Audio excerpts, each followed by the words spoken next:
밤사이 나온 투자 뉴스 정리해보겠습니다. 네 분과 함께 할게요. 야천투자연구소 남인호 소장, LNS홀딩스 김선영 대표, 타키온뉴스 조우진 대표와 프레스티지 경영전략연구소 반종민 소장 수고해 주시겠습니다. 어서 오세요. 자, 여전히 미국 부채 한도 협상 지연 이슈가 시장에 부담으로 작용하고 있는 가운데 악화된 투심을 보이고 있는 시장, 이슈에 따른 테마, 종목만이 또 활기를 치고 있는 시장입니다. 오늘 첫 번째 이슈는요, 어제 낙폭이 컸던 OLED 관련 종목에 반등의 힘을 불어넣어줄 수 있길 바라는 소식으로 한번 출발해 보겠습니다. 이 폴더블 시장 최대 수혜주로 주목받는 삼성 디스플레이가 본격적인 8.6세대 가동에 시동을 걸었습니다. 이제 투자 본격화를 위해 전담 조직 신설이 나섰다고요? 네, 맞습니다. 삼성 디스플레이가 8.6세대 OLED 투자를 본격화하기 위해서 전담 조직을 신설했다는 그런 내용이 좀 나왔는데요. 일단 8.6세대 OLED 같은 경우는 태블릿이나 노트북 등 IT 기기에 주로 사용되는 패널이다라고 좀 체크해 보시면 좋을 것 같습니다. 참고로 이제 이 8.6세대 OLED 같은 경우는 전 세계의 어떤 디스플레이 업계에서 양산 전례가 없고요. 이번에 삼성 디스플레이가 처음으로 시도하는 거다라고 좀 체크해 보시면 좋을 것 같습니다. 거기에 삼성 디스플레이가 처음으로 진입하는 만큼 제가 봤을 때는 기존 중소형 디스플레이와는 굉장히 차별된 어떤 사업 전략을 구축하기 위해서 이번 팀 조직을 짠 거다라고 좀 풀이되고 있고요. 그리고 OLED 신규 시장을 선점하고 이제 후발주자의 어떤 추격을 따돌리기 위한 어떤 경쟁 우위를 차지하기 위한 그런 액션이다라고 좀 해석하시면 될 것 같습니다.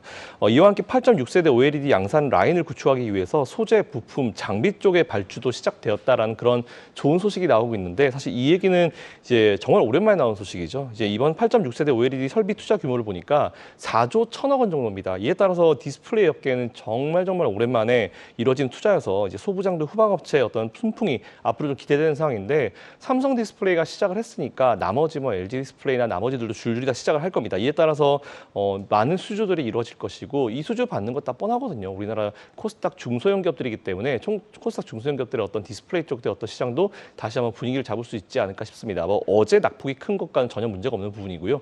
낙폭이 큰 것과 이 업계가 이제 앞으로 계속 관심을 가져야 되는 것과는 분명히 별개의 문제이기 때문에 이건 한번 체크해 보시면 좋을 것 같습니다. 항상 제가 말씀드리지만 기저에서 쌓이는 거를 우리 투자자분들이 참 보기가 어려워요. 왜냐하면 당장 오늘 올라가는 거에 당장 내 눈에 자극적인 거에 우리도 눈이 많이 가기 때문에 어려운데 항상 이렇게 기저에서 쌓여서 티 안 나게 올라가는 시간 지나고 보면은 진짜 너무 지루한데 싶었는데 시간 지나고 보면 40~50%씩 1~200%씩 올라가는 종목들이 굉장히 많거든요. 그래서 이에 따라서 항상 이런 기저에서 쌓이는 소식들 좀 잘 보시면 좋을 것 같고요. 이에 따라서 정부도 이제 삼성 디스플레이의 투자 지원을 위해서 4,200억 원 규모의 R&D 사업을 추진할 예정이다라는 소식까지 있습니다. 정부 서포트해주고 선두기업 삼성 디스플레이 들어가고 나머지 라이벌 기업들 다 들어갈 거기 때문에 이 업종은 지금 당장은 주가가 못 가도요. 여러분들이 충분히 관심을 가지셔야지 1년, 2년 후에는 포모 느끼지 않으실 거라 자신합니다. 네, 알겠습니다. 지난달 4조 원을 넘게 들여 8.6세대 OLED 디스플레이를 생산해서 또 세계 시장 1위 달성에 나선다고 밝힌 삼성. 이에 따른 후속 절차가 속도를 내는 만큼 오늘장 OLED 관련주들 반등 한번 기대해 보겠습니다. 이어지는 소식은요. 1분기도 잘했지만 상반기보다 하반기 기대감이 더 큰 바이오 섹터로 넘어가 보겠습니다. K바이오 대표 주자입니다. 삼성 바이오로직스 소식인데요. 일 너무 잘하고 있습니다. 3조 원대 매출 올리면서 매년 또 많은 현금을 벌어들이고 그만큼 공격적인 투자를 다시 좀 거침없이 하는 기업인데 삼성바이오 4공장의 풀가동 시점을 다음 달로 확정을 했다고요? 네, 맞습니다. 삼성 바이오로직스가 단일 공장 기준으로 이제 전 세계 최대 규모를 자랑하는 4공장의 완전 가동 시점을 이제 6월 초로 확정했다는 그런 소식이 있습니다. 이와 함께 송도의 이캠퍼스의 세금 문제 해결 방안까지 나왔다는 얘기가 있는데 두 개 한번 같이 가보도록 하겠습니다. 일단 4공장 소식 먼저 보면은 작년 10월 달에 부분 가동과 함께 내달 4공장의 완전 가동 시에 총 60만 4천 리터의 세계 최대 위탁 생산량을 이제 자랑하게 됩니다. 이에 따라서 글로벌 초격차를 확보하게 되는 그런 상황인데 이재용 회장이 미국을 방문한 자리에서 글로벌 빅파마 경영진들 직접 만나서 굉장히 많은 수준을 펼치는 걸로 알고 있어요. 이에 따라서 앞으로 어떤 또 좋은 소식이 들릴지 한번 체크해 보시면 좋을 것 같고요. 4공장은 이미 9개 고객사 그리고 12개 제품에 대한 위탁 생산 계약으로 선수주를 확보한 상황에서 수주 영업에 드라이브를 걸고 있습니다. 또한 J캠퍼스의 5공장 조기 착공 가능성까지 걸어내고 있으니까 이거는 공장 빨리 지어가지고 빨리빨리 이제 생산해야지 더 매출을 찍히는 이런 구조이기 때문에 조금 이거는 이제 좋은 소식이 될 수밖에 없다라는 그런 부분 체크해 보시면 좋을 것 같고요. 여기에 추가로 이제 삼성 바이오로직스의 초격차 투자 최대 걸림돌 중에 하나 뭐였냐면 사실 세금 문제였습니다. 지금 미국의 IRA도 마찬가지지만 굳이 거기에 공장을 지어가면서 하려고 하는 이유가 지원금, 세금 이런 것 때문인데 사실 이 법안 자체가 좀 굉장히 많이 좀 딜레이가 됐었어요. 근데 이거 법안에 대해서 다시 발의를 했다는 얘기가 나오는데 지난 3월 달 국회가 통과시킨 K칩스법에 국가 국가 전략기술 산업을 대상으로 백신이 아닌 바이오 산업 전체를 확대하는 내용은 담기지 않았습니다. 사실 그 부분이 조금 아쉬웠던 부분은 분명히 있었는데 이것과 관련해서 이제 바이오 산업을 국가 전략기술로 하는 조특법 개정안을 지난 12일에 발의했다라고 이제 어제 발표가 나왔습니다. 이에 따라서 아마 추가가 될 겁니다. 추가가 돼야 하는 업종이고요. 추가가 될 거기 때문에 일단 바이오 업종 그리고 이제 삼성 바이오로직스를 포함해서 우리나라 굉장히 많은 좋은 기업들이 있잖아요. 이런 기업들 같이 한번 체크해 보시면서 여러분이 투자를 하시되 앞에서 제가 삼성 디스플레이 말씀드렸던 것과 똑같습니다. 당장 주가가 올라가지 않는다고 해가지고 관심에서 제쳐놓지 마시고요. 최소한 여러분들의 관심 종목 라인에는 꼭 넣어두십시오. 이게 언제 어떻게 움직일지 모르기 때문에 조금씩 분할로 들어가시는 것도 좋다라는 그런 개인적인 의견을 드리겠습니다. 4공장의 풀가동 시점을 다음 달로 확정한 삼성 바이오로직스. 지금 매출 전망치도 상향 조정된 가운데 주가를 보면은 참 2년 동안 크게 오르내리지 못했거든요. 21년에 비해 22년 매출 영업이익 모두 2배가량 증가한 만큼 지금 좀 주가도 탄력적인 흐름 한번 기대해 보도록 하겠습니다. 자, 다음 이슈로 넘어가 보도록 하겠습니다. 일단 어제가 분기보고서 마감 기한일이었습니다. 어제 정규시장에 이어서 시간의 거래에서도 호실적을 기록한 기업들이 일제히 강세를 보였는데 올해 1분기 저가항공사 LCC 업체들도 줄줄이 역대급 실적을 기록을 했죠. 네, 그렇습니다. LCC 우리가 풀네임을 다 얘기하면은 로우 코스트 캐리어입니다. 우리 저비용 항공사라 그러죠. 이제 그 반대 개념이 FSC, 그러니까 풀 서비스. 다시 말해서 대한항공이나 아시아나가 그에 해당되어 있고, 이 저비용 항공사는 제주항공, 진에어, TA, 에어부산이 됩니다. 사실 제가 며칠 전에 부산을 다녀왔습니다. 갈 때는 대한항공으로, 올 때는 TA를 이용했는데요. 그 차이는 뭐냐? 딱 하나였습니다. 오렌지 주스를 주느냐 안 주느냐. 기타 편안함이라든가 편리함이라든가 승무원의 친절은 둘 다 똑같았습니다. 자, 그런데 한번 실적 한번 봐보시죠. 제주항공이 필두로 해서 진에어, TA, 에어부산 금년 1분기 놀라운 실적입니다. 아마 여러분 이런 말씀 자주 들으셨죠. 슈퍼사이클 이거요. 반도체만 오는 거 아닙니다. 지금 LCC 저비용 항공사들이 완전히 슈퍼사이클에 온 것 같아요. 각사의 영업 비율이 자그마치 20%가 넘는 이익을 내고 있답니다. 이건 뭡니까? 완전히 대박을 터뜨리는 겁니다. 그런데 주가는 어때요? 지금 자료 나오고 있네요. 대한항공, 아시아나 같은 경우는 지금 승객 참여율이 85%인데 비해서 거의 대부분 다 90% 넘지 않습니까? 이거는 완전히 정말 굉장히 지금 저비용 항공사들이 영업이 잘 되고 있다 점입니다. 근데 중요한 건 뭡니까? 주가 한번 봐보십시오. 직전 고점 대비해서 적게는 20, 많게는 30%씩 대부분 다 가격이 조정받고 있습니다. 저는 그래서 여러분께 감히 말씀드립니다. 물론 지금 실적 좋다고 지금 당장 주가 오르는 건 아닙니다만 또 기타 여러 가지 재무 비용이라든가 여러 가지 문제점이 있죠. 그러나 이 분명히 지금의 1분기, 2분기 영업 실적 호조는 이제 코로나까지 풀려서 여행 완전 자유라지 않습니까? 그러니까 이런 상황에서는 빠르면 금년 하반기, 늦어도 내년부터는 저비용 항공사들의 주가가 아주 좋을 것이다 하는 말씀을 드리겠습니다. 네, 알겠습니다. 자, 그럼 LCC 기업 가운데서도 원픽 종목을 한번 꼽아보고 싶은데 반종민 소장님은 지난 출연 때 티웨이 항공을 제시해 주셨던 것 같은데 여전히 그 의견 유지하고 계십니까? 네, 그 티웨이 항공하고 사실상 저는 좀 제주항공도 보고 있기는 한데 여전히 좀 티웨이 항공이 좀 더 좋아질 것이다라고 좀 생각이 듭니다. 사실상 그 소장님께서 앞에서 다 말씀해 주셨지만은 추가적으로 지금 정부에서도 그 내수 활성화 대책에 따른 기대감이 남아 있습니다. 그렇다 보니까 여전히 이러한 기대감을 통해서 좀 장기적으로 9월까지는 모멘텀이 유효하다라는 말씀 드리겠고요. 특히 정부에서도 그 코로나 이전, 그러니까 19년대 때 그 중국에서 주 1,100회였던 노선을 86%까지 9월까지 끌어올리겠다라고 발표를 했고요. 또한 일본 역시 그 일본과 관련된 증편 역시 90% 끌어올리겠다는 발표를 했기 때문에 이러한 시점을 봤을 때는 LCC 기업들은 앞으로 좀 더 주목을 해볼 필요가 있지 않을까라고 판단하고 있습니다. 이외에 전자여행 허가제 등 그 단체 전자비자 발급 요건 완화 등을 통해서도 외래객에 대한 그 입국 편의에 대한 점차적인 개선을 좀 전망을 하고 있기 때문에 이것은 분명히 제가 보기엔 LCC 기업들의 굉장히 호재가 될 것이다라는 말씀드리겠습니다. 특히 이 부분에서 TA항공을 좀 더 주목을 해봐야 될 것은 그 1분기 영업이익이 825억 흑자 전환을 했습니다. 그리고 매출액이 3,587억 원, 그러니까 작년 동기 대비 약 500% 이상 증가를 했거든요. 이러한 그 실질적인 부분들은 과거에 코로나를 영향을 통해서 굉장히 안 좋았던 부분들을 회복세를 굉장히 크게 빨리 보여줬다라는 말씀드리겠습니다.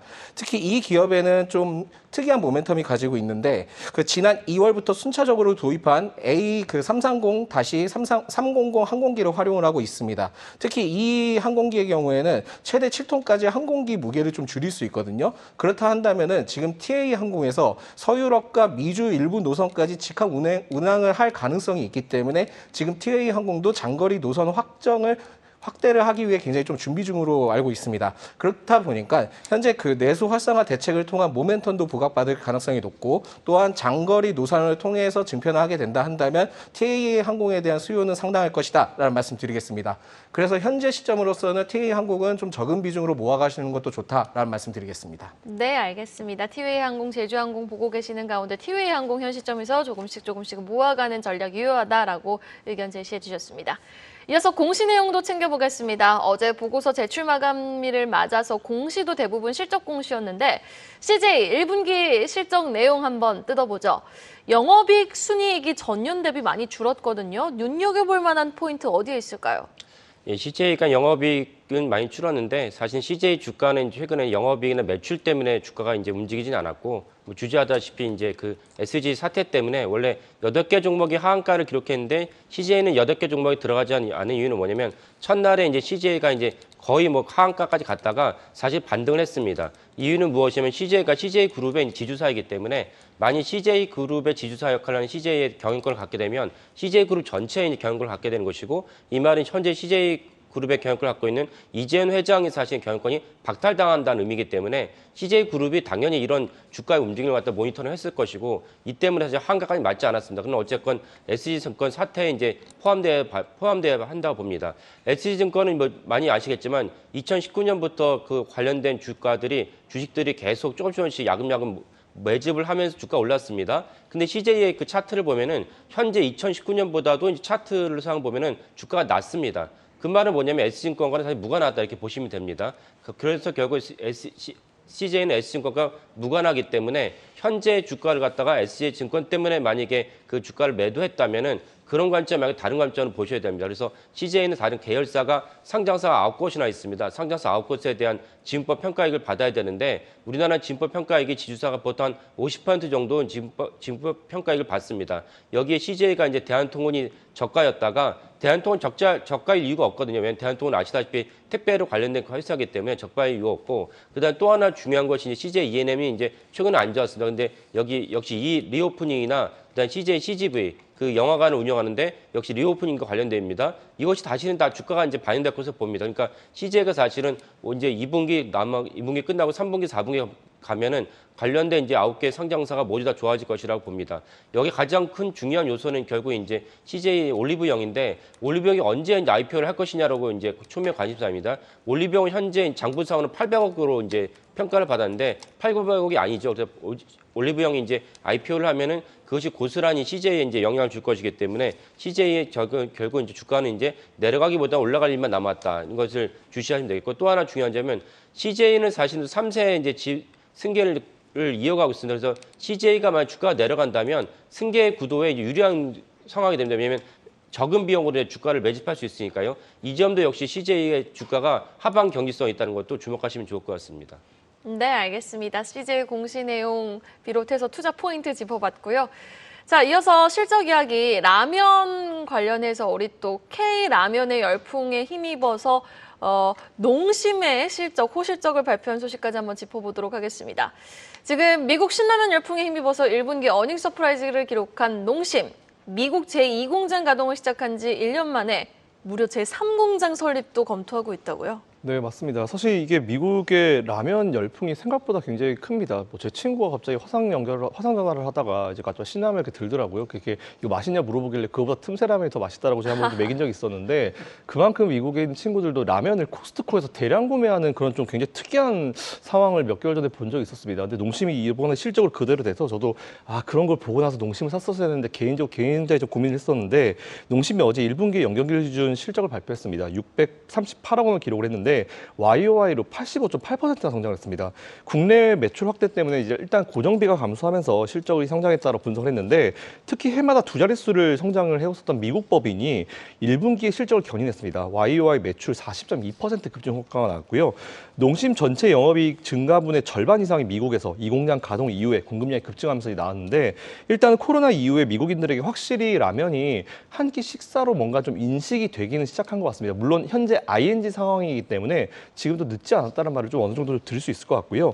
뭐 미국에 보통 뭐 많이 가는 샘스클럽 같은 경우는 이제 117% 매출이 증가했고 코스트코도 57%라는 매출이 크게 증가했다고 합니다. 그래서 지금까지는 사실은 이제 미국에서 뭔가 이런 라면에 대한 수요가 있으면은 우리나라에서 배로 갖다 실었거든요. 그래서 그렇게 수출로 이제 수요를 항상 맞춰왔는데 제2공장을 가동을 하면서 이제 현지에서 모든 공급에 대한 것들 물량을 맞추고 있기 때문에 오히려 이로써 굉장히 좀 물류 부담도 줄어들고 생산의 어떤 효율성도 좀 증가했습니다. 현재 지금 제가 살펴보니까 현재 1-2공장 미국의 1-2공장 가동률이 70% 정도인데 앞으로 조금 더 올라간다는 거를 감안했을 때 3공장 건설도 현재 지금 추진 중인 것으로 알고 있는데요. 어쨌든 앞으로 이 매출이 더 좋아질 수 있을 만한 그런 베이스는 갖춰진 것 같습니다. 이에 따라서 농심을 포함한 라면 3사 기업들이 다 인기가 많거든요. 아마 개인적인 호불호에 따라서 이제 아무래도 라면을 구매를 하게 되는 것 같은데 이 부분 체크해 보셔가지고 혹시 이런 라면 관련주들도 관심 한번 계속 가져보시면 좋을 것 같습니다. 네, 우리 김성영 대표님은 틈새 라면 좋아하신다고 했는데 저는 김통깨가 또 그렇게 맛있더라고요, 요즘.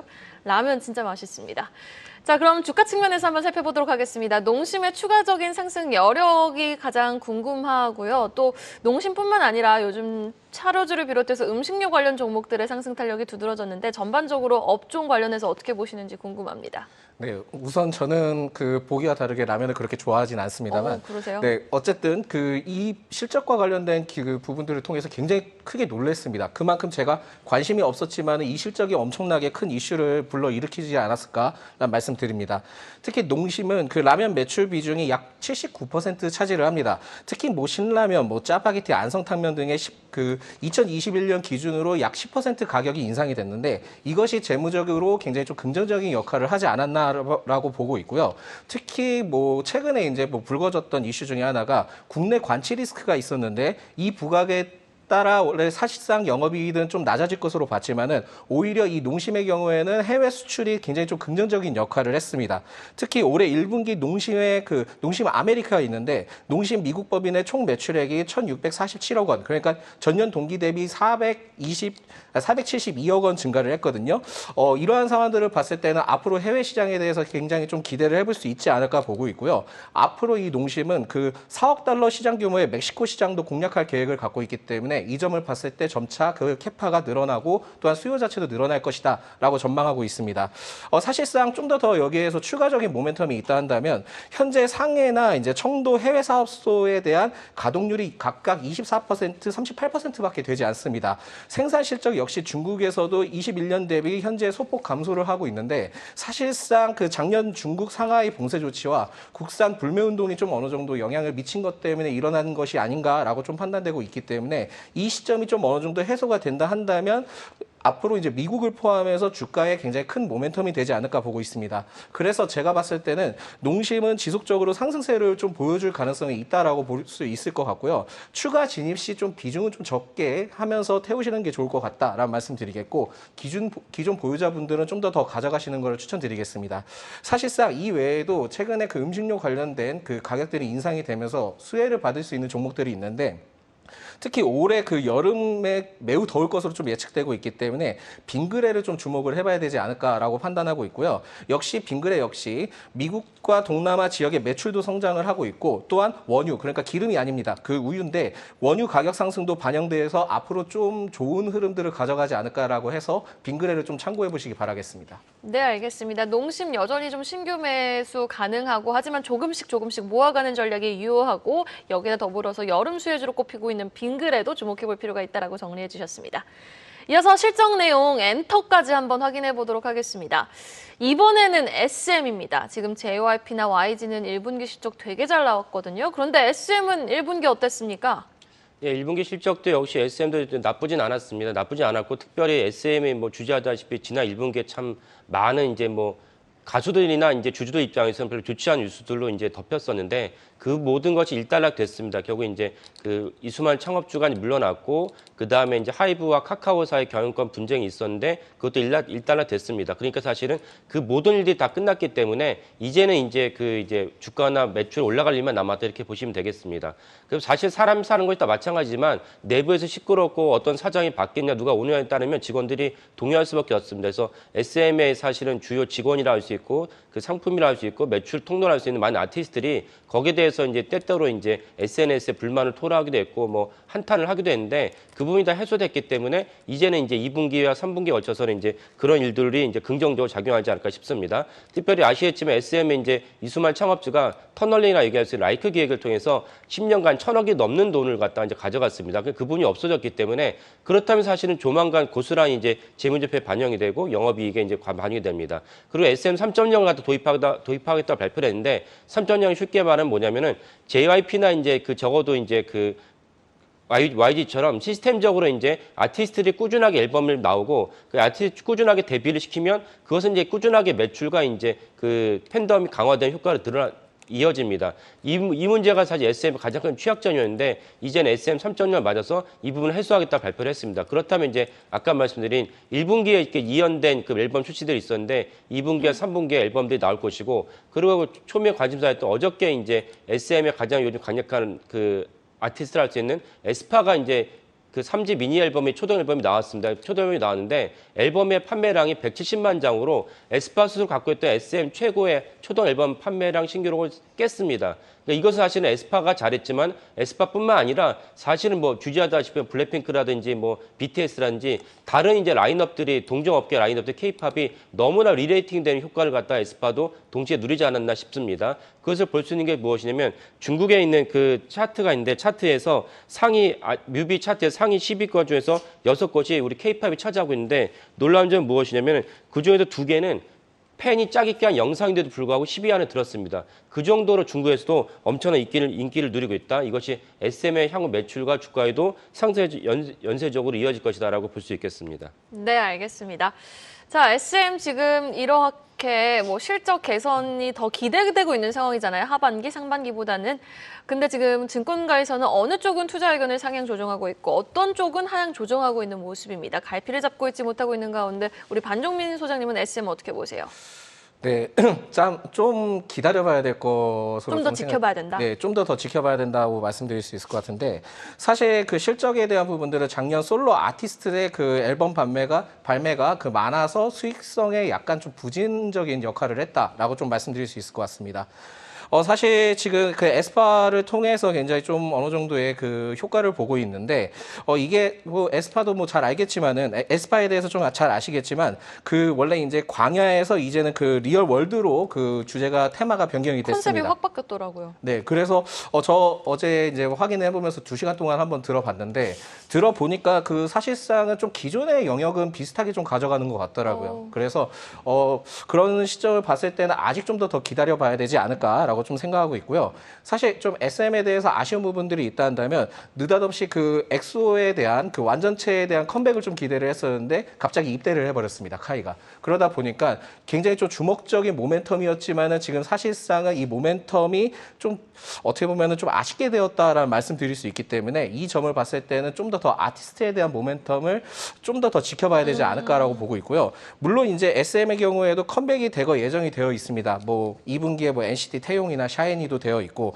3분기 때는 그 동방신기 윤호 등의 뭐 컴백을 예정이 되어 있기는 하지만 사실상 기존에 있던 아티스트 라인업으로 컴백을 하는 것이기 때문에 이 시점에 대해서는 좀 더 좀 퀘스천이 나올 가능성이 있다라는 말씀 드리겠고요. 결국은 지금 뭐 에스파도 좀 어느 정도의 그 테마도 변경이 됐지만은 이 과연 앞으로 나올 그 아티스트의 아티스트들의 테마가 과연 변경이 될 수 있을지는 좀 더 지켜봐야 된다라는 말씀드리겠습니다. 그래서 좀 어느 정도의 아티스트의 반응을 보고 체크해본 다음에 접근하는 것이 낫지 않을까라고 보는 시점을 봤을 때는 지금 현재 좀 다소 매력도가 떨어지고요. 차라리 이런 상황이면 아티스트가 계속 나올 예정인 하이브가 낫다라는 말씀드리겠습니다. 네, 알겠습니다.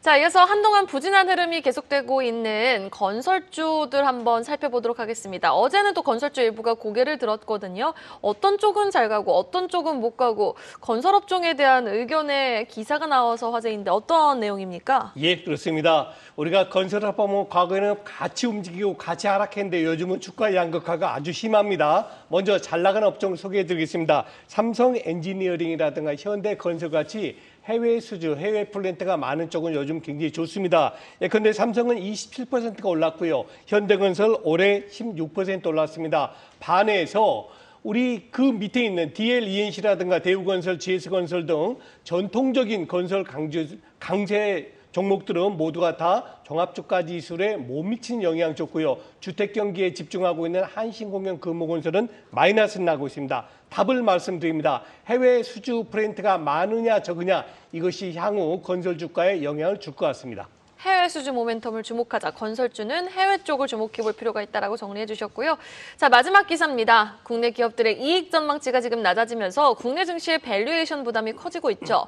내년도 지금 이익이 증가하면서 PR이 낮아질 종목을 골라야 한다라는 조언이 나왔는데 어떤 종목들이 있습니까? 네, 지금 우리 종합주가지수가 퍼가 13배 넘어서 고평가다, 비싸다 하시는 분들 계시는데 저는 여쭤보고 싶어요. 미국의 퍼 19배, 일본 20배, 인도 15배, 중국 15배, 그건 안 보이십니까? 그럴 수밖에 없죠. 지금 반도체 경기가 워낙 안 좋다 보니까 반도체 삼성전자가 퍼가 30배가 넘는 걸로 집계되고 있습니다. 그런데 내년에 상황 달라집니다. 지금은 30배가 넘지만 내년에는 10배, 10배로 바로 내려오고요. 또 조선업종도 마찬가지입니다. 지금 한국조선해양이 퍼가 30배 넘게 나오는데 내년에는 바로 10배 수준 내려올 거고 마찬가지 화학도 똑같습니다. 결론적으로 말씀드리면 대한민국의 주요 산업들이 금년에는 조금 퍼가 높을지라도 금년 하반기나 내년부터는 퍼가 바로 낮아진다는 점 말씀드리겠습니다. 네, 알겠습니다.